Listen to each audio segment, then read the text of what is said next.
Being a YouTube content creator can be an immensely rewarding experience, but it's also fraught with some challenges that can make the journey to success maybe a little difficult. And despite what I would consider to be a meteoric rise as a new content creator with over 50,000 subscribers in my first year, I have encountered numerous obstacles that have tested my resilience and sometimes my patience.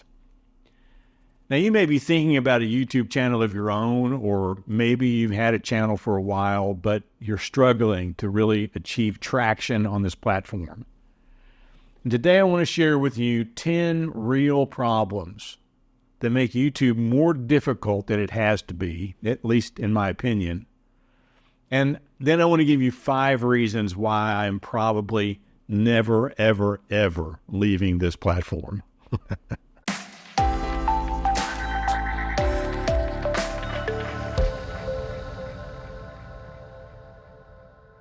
One of the most frustrating aspects of YouTube is its constantly changing algorithm.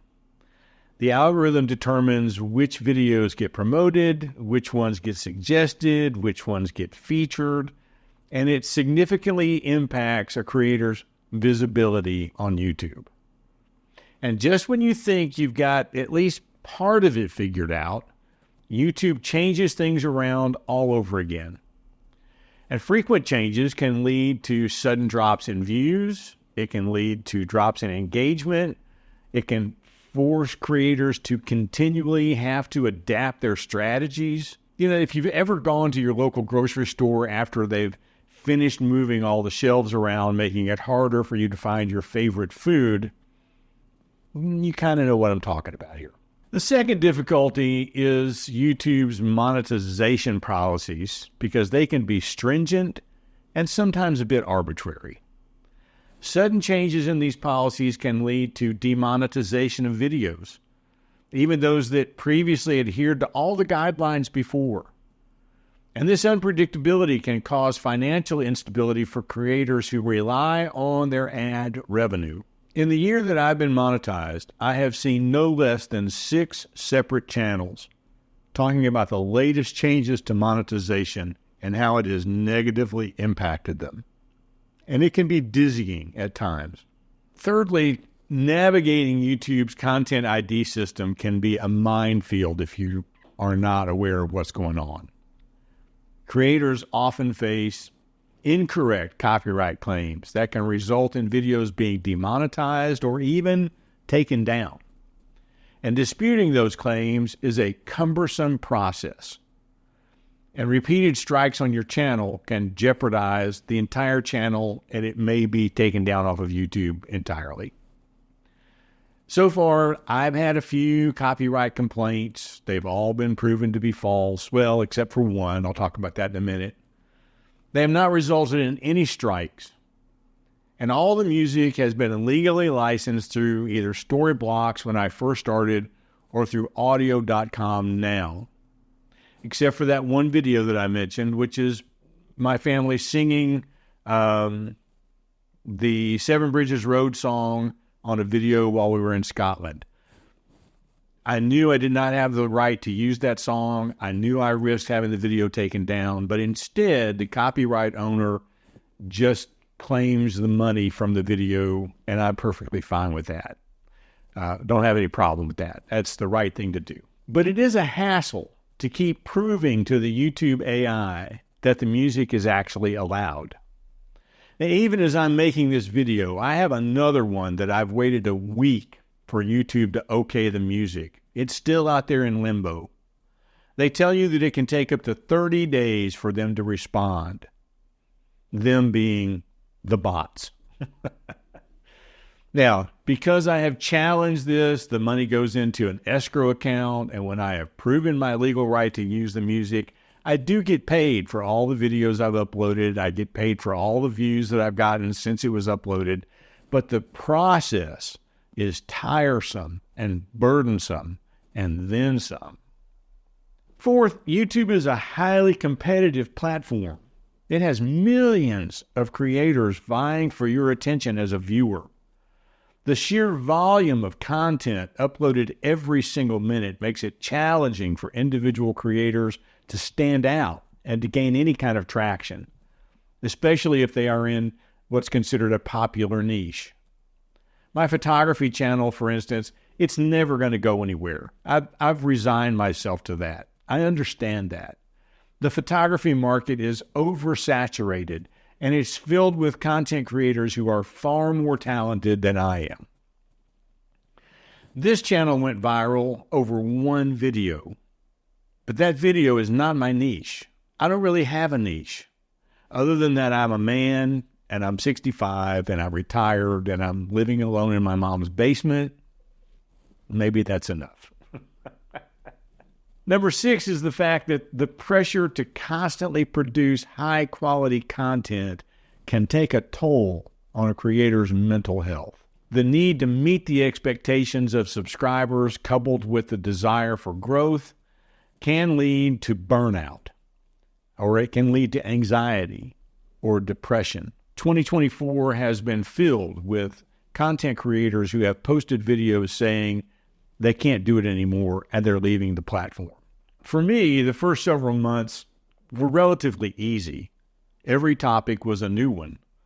But exactly how many videos can you create about minimalism, or about decluttering, or about solo travel? Figuring out where the next video is coming from can be stressful after you've been at it for a while.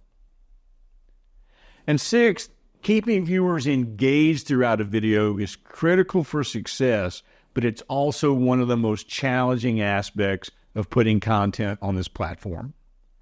The average viewer's attention span, and I include myself as an average viewer, is very short. And competition for attention is fierce. Creators must constantly innovate to keep their audience hooked. You see, YouTube tracks the viewer fall off in the first 30 seconds, and if too many people stop watching in the first 30 seconds, it won't use the algorithm to promote your video. So you have to keep more people after 30 seconds. That determines whether it's worthy of being promoted. My average fall off is actually quite high, except for a few videos that have evidently struck a nerve somewhere. And figuring out how best to actually start a video in order to keep people watching is tough. And I'll be honest, I don't spend a lot of time doing all the analytics that I should for this channel. I just post stuff. It goes where it goes. That probably has to change in year 2. The 7th problem that I have is that YouTube's support for creators can be lacking, especially for those who are not part of the YouTube Partner Program, or you don't have a large following. And please believe me when I tell you that on YouTube, 50,000 subscribers is not a large following. Getting direct assistance or resolving issues can be a slow and frustrating process. In fact, I have never gotten direct assistance. Everything is generated by a bot. There are no real people to talk to unless you are a huge creator. And that can be extremely frustrating when you're having significant issues with your channel. Now, number 8, ad revenue is often the primary source of income for many creators, but it is highly variable and dependent on factors far beyond our control. There are changes in ad rates, there are changes in boycotts, all kinds of things happen along the way. And this dependence can make income unpredictable and insecure. The average revenue per video for my channel changes for various reasons. Now, I'm just going to pull a number out of the air. This is not actually from my analytics, but it's close. I might get, let's say, $3.62 for every 1,000 views if the viewers are in the United States. But that could drop to something like $1.57 per 1,000 views if it's being viewed in another country with a lower cost of living. And my channel is definitely global, so ad revenue fluctuates all over the place. People who truly want to make money on YouTube, enough money to count it as a full-time job, they are using Google AdSense like I am, but they don't rely on that. They have paid partnerships, they have paid sponsorships, and they have their own unique products that they sell on their channel. So you have to go into this understanding that it may never be more than a hobby. And while I'm making about $1,000 a month right now on this channel as an average, it's not enough to live on, and it's still very much a hobby. Ninth, YouTube's content policies can sometimes be opaque and definitely inconsistently enforced. Creators may find their videos demonetized or removed for reasons that are not always clear, and the appeals process can be slow and unsatisfactory. I see videos regularly from content creators who had their entire channel demonetized, and YouTube will not tell them why. They have no idea how to proceed, and so they are stuck thinking that maybe the only thing they can do is give up. And last, managing a community of subscribers can be demanding. Dealing with negative comments, a handful of trolls, one of which I just had this morning, and maintaining a positive and engaging community requires significant effort and emotional resilience. Creators must balance fostering a supportive environment while handling criticism and negativity. Now, I've talked a bit about my own struggles with negative comments. And trust me, it isn't YouTube. It's not even the people who are writing the comments. It's me. I own that. I have a thin skin sometimes. So if you're going to put yourself out there, but you worry about the negatives, I would recommend that you either turn off comments entirely, which will negatively impact your ability to be shared through the algorithm, or set your channel up to monitor comments and approve them. And I can tell you that won't work once you reach a certain threshold of subscribers because the comments just come too fast and too furious. Now, despite these challenges, there are several aspects of YouTube that I absolutely love and that ensure that I will probably never, ever leave the platform. They will have to pull my Pocket 3 from my cold, dead hand. So here are 5 things that keep me committed to YouTube. First is the creative freedom that it allows. It is unparalleled.